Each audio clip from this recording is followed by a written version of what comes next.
The remarkable story of Brian Glick.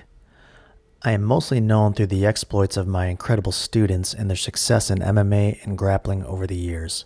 What is less known is that I have many students who have never competed who are every bit as good as the competitors. A true legend and hidden gem of the blue basement is the inestimable Brian Glick, one of my senior black belts. I am often asked by people, can I get good at jiu-jitsu if I start late? If I am small and unathletic? If I am not competitive, an aggressive person? If I have no background in martial arts whatsoever? If I have a family career? I always smile and say, look at Brian Glick.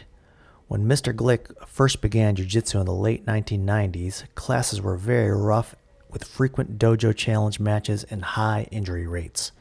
Most of my students in the afternoon class were an odd assortment of cops, criminals, bouncers, unemployable thugs, fitness professionals, wannabe fighters, and the occasional dominatrix.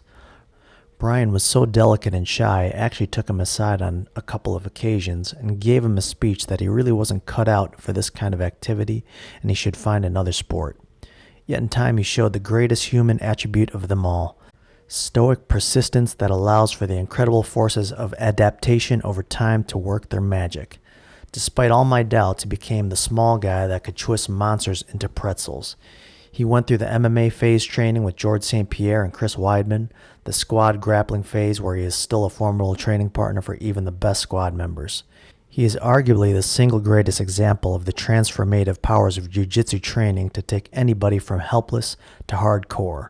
There is scarcely a day in the last 2 decades where I did not see this remarkable fellow exhibit effortless control over monsters twice his size and strength, and then have us all laughing with his New York Jewish humor. They call it the gentle art, and Mr. Glick was indeed a gentleman and an artist in that domain. He is living proof that you can be too.